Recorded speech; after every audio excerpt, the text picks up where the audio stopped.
there's been a series of hoaxes that have defined our democracy for the last decade.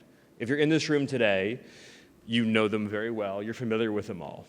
What all those hoaxes had in common, though, is that establishment media never acknowledged the existence of the hoax until after it had achieved its desired effect.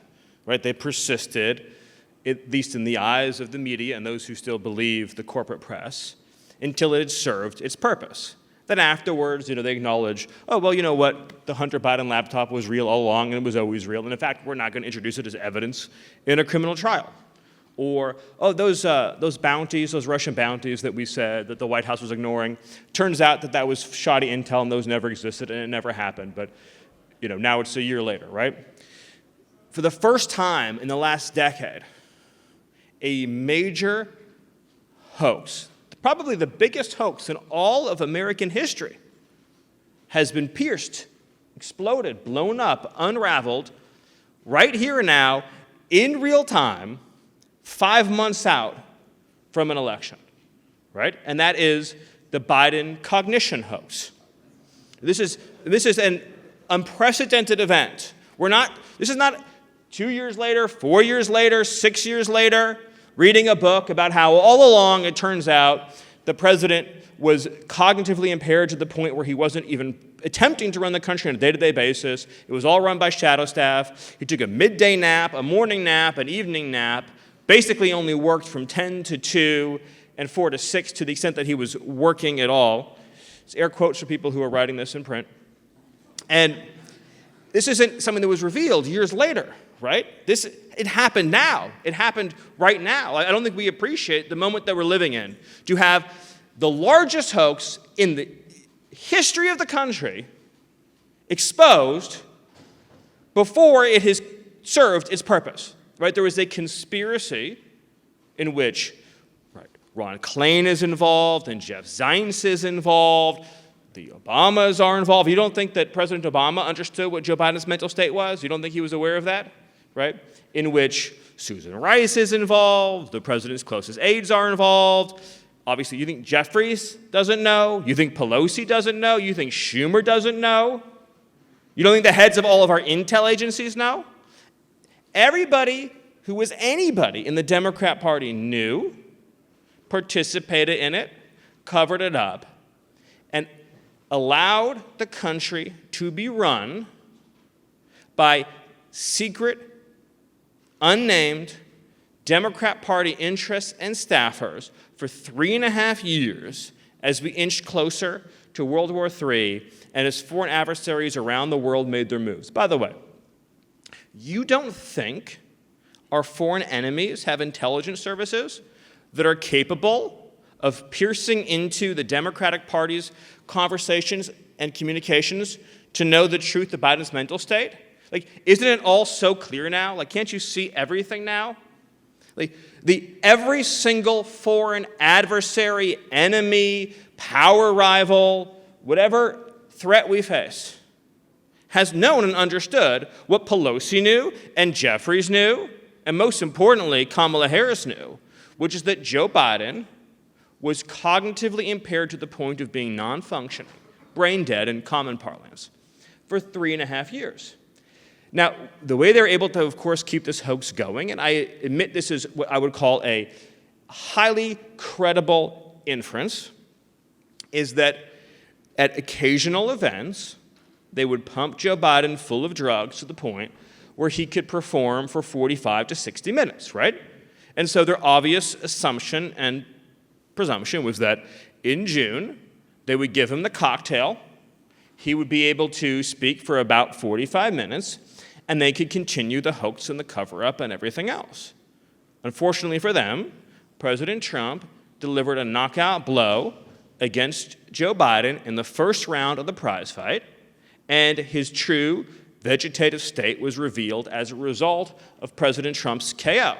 And that's the reality we're now living in. And so the entire Democrat machine, establishment, the whole party now made a decision. They had two choices: persist in the cover-up or engage in a mad dash, last-hour effort to substitute another nominee for Joe Biden, being the champions of democracy. All it would require is simply throwing out every single vote that everyone had participated in the entire Democratic primary and having a handful of donors select a new nominee, because that's, of course, how democracy works for the Democrat Party, right? So this is I just want to underscore, a really astonishing moment. Our job, our task as whether it be as national conservatives, regular conservatives, as Republicans, as even just regular independent Americans, our task is to make the case to the American people that a party that is so hell-bent on power, that it is willing to engineer a conspiracy of this scope and magnitude, must be booted from the halls of power in a thunderous fashion this November. That alone is so monstrously disqualifying, so horrendously sinister. I mean, really think about this.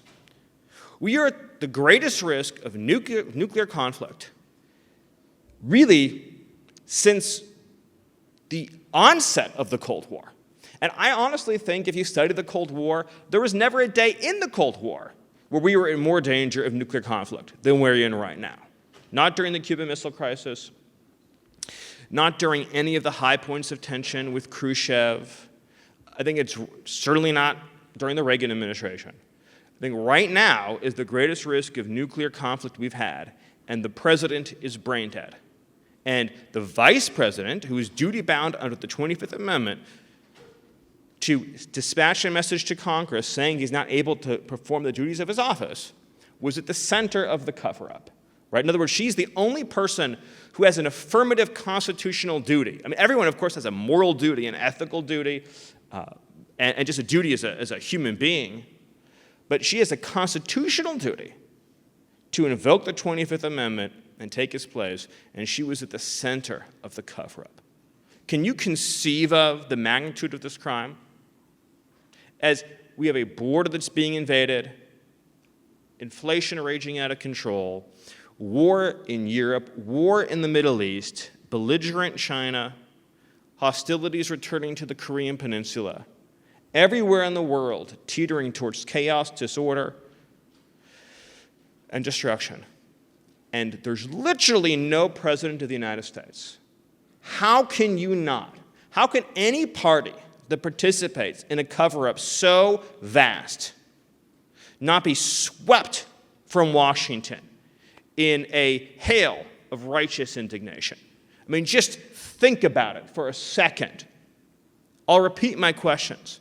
Is there any universe where Pelosi did not know exactly what was going on, where Hakeem Jeffries did not know exactly what was going on? Do you think that Chuck Schumer, in his conversation with Joe Biden, didn't know exactly what was going on? Everyone at the White House knew. Everyone in Congress, in his party, particularly in leadership positions, knew. They all knew. And of course, the vice president knew. And they covered it up. Has ever so grave a crime been committed against the country by the people who are constitutionally responsible for running the country? We can talk about every other issue, but is there a more potent sign that we are teetering towards becoming a banana republic than the fact that we haven't even been run by a president for 3.5 years? What more? Again, this is the Democrat Party claims to be the champion of democracy. Never mind the rigged trials, never mind the communist persecutions, never mind the censoring of this free speech, never mind the weaponization of justice, never mind jailing dissidents, never mind trying to financially bankrupt and ruin anybody who speaks out against them, never mind trying to get illegal aliens to vote by the millions in our elections. But also, they're running the country by secret, unelected oligarchy, right? They have donors, staff interests, and secret Democrat Party shadow bosses running the country. So we are now governed by oligarchy. This is a true fact, a true state of affairs. So now I'll transition from this to the philosophical, which is that what animates And I'm speaking to you today in my personal capacity, on my own behalf, just hear Stephen Miller and his friends. What animates the Democrat Party? What is their motivation, right? What is the big mistake Republicans have made up until the Trump era for half a century in understanding the Democrat Party? Of course, what I'm about to say has become more true with every passing year. The issues are the means, they're not the end, right? The mass illegal immigration, the importation of illegal voters is the means, it's not the end. Censorship is the means, not the end. Jailing dissidents is the means, not the end. Weaponizing our financial system is the means, not the end. What is the motivation? What would motivate them to engage in this conspiracy to hide the fact that Joe Biden is in a mental vegetative state? We all know the answer. It's one word. We all know it. It's power. It's power. The left in America today, which has fully taken over the Democrat Party, is motivated by one thing and one thing only: power. So why is national conservatism so important? How are you going to defeat an opponent that is so ruthless, that is so merciless, again, that is throwing its political enemies in jail? Are you going to beat it with pie charts?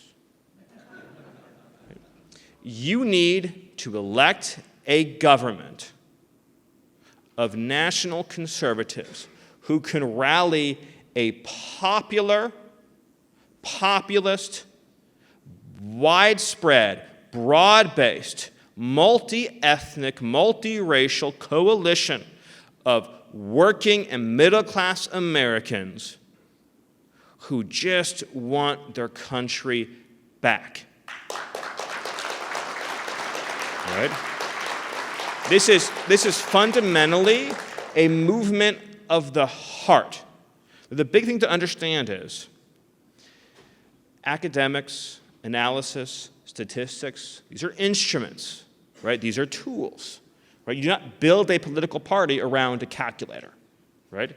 You don't build a political party around an abacus. These are tools, these are instruments, these are important things. A political party is built around feelings, hopes, dreams, aspirations, desires. Most importantly, it's built around people's love for their husbands, their wives, their children, their city, their community, and their country. It is a movement of the heart. National conservatism fundamentally is built from and acknowledges that the human heart is the center of American politics.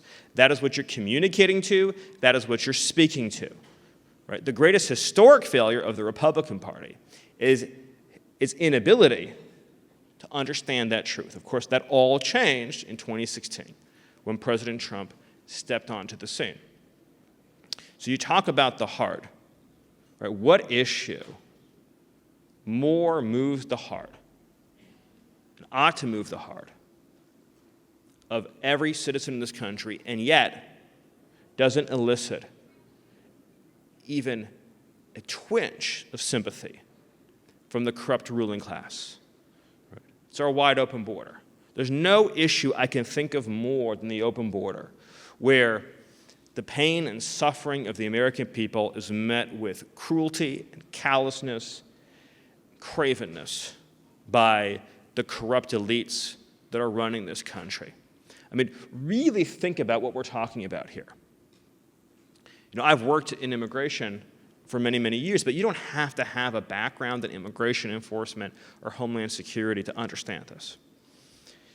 If you have a policy, as the Democrat Party of 2024 does, as the party of Pelosi, Schumer, Biden, Jeffries, Harris do, if you have a policy of mass releasing upon arrival single adult men from the ages of, say, 16 to 40, immediately, automatically, as soon as they arrive at the border, would there ever be any doubt as to what the consequence of that would be? In other words, you implement a policy that says, I don't care where you come from Syria, come from Turkey, come from Ecuador, come from China, wherever you come from. 25-year-old man, 30-year-old man, 35-year-old man shows up at the border and says, I'm here to be released. And they say, congratulations, you're released. That's your policy, which it has been for almost 4 years. Is there any doubt to what the result of that would be? In other words, do you think that Mayorkas, do you think it eclipsed the limits of his imagination to think what would happen? Do you think it exceeded the limits of Susan Rice's imagination to think what would happen? Jeff Zients, Ron Klain, Nancy Pelosi, Hakeem Jeffries, Chuck Schumer, as well as the other names, John Tester, Sherrod Brown. Do you think any of them, you said, what do you think would happen if the United States had a policy of automatically resettling fighting-age men from any one of 150 countries all over the world upon entry, who only and ever could face removal subsequent to a criminal conviction in the United States, meaning after they commit a crime here? Do you think any of them were unaware of what the result of that would be? For even a second, for an instant. I mean, of course not, right? That's what's so evil, right? So sinister, is that obviously the world's fugitives, the world's predators, the world's rapists and murderers would understand this would be an extremely easy way to come into the United States of America and pursue criminal activity, right? Now we can debate the number. In other words, we can sit here for days and estimate how many murderers, how many child rapists, how many aggravated assaulters, how many people who are engaged in kidnapping and drug dealing. We can debate the numbers. We know that they're extraordinarily vast. But the point is that there was never any doubt on the part of anyone in the Democrat Party implementing this policy what the result would be. Yet, for 3.5 years, there has been a seismic political underreaction to this travesty.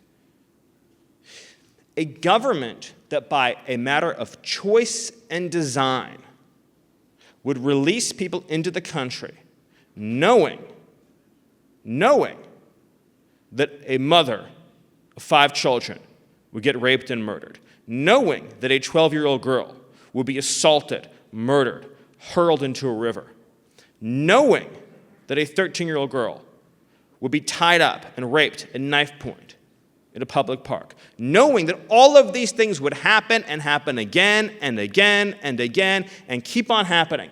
A party that would know this, and as I laid out to you, you would have to know it. You could not know it. That would know it and do these things anyway. How can such a group of people ask the citizens of this country to hold any office in this land? Every single person that died because of this release policy died because Joe Biden, Kamala Harris, and the Democrat Party let them in. They let them in. So the only question for us as a movement of the heart, can we, in these next months, can we connect with the hearts of the American people and their desire, their intrinsic, innate human desire to live in safety, to have a safe community for their children, do not have to think twice about if their kid can go to the park and come back and be home for dinner. The innate desire of every citizen to know that their sister, their wife, their mother, their daughter can go out jogging and come back home. The intrinsic desire to not worry about who is in the alley, who is hiding on the other side of the street as you're walking to your car at night, who is lurking, waiting to attack. The basic human desire to know that you are safe, that you are protected, that you are secure. We have to reach out and connect with people on a human, emotional level and say, not one more. Not one more. Not one more life should be stolen by illegal immigration. It is a moral essential, a moral command, a moral imperative. So I'm happy to have a conversation about any issue, any place, anytime, anywhere. But to the Democrat Party, I say, I have nothing to discuss with you when you are letting criminal migrants rape and murder American citizens. We have nothing to discuss because what you have done is unforgivable. It is unpardonable. It is unconscionable. It is indefensible. And no party that would do such a thing to innocent women, innocent children, innocent little girls deserves to hold one seat in the House, one seat in the Senate, one staffer in the White House. They should all be retired and go home.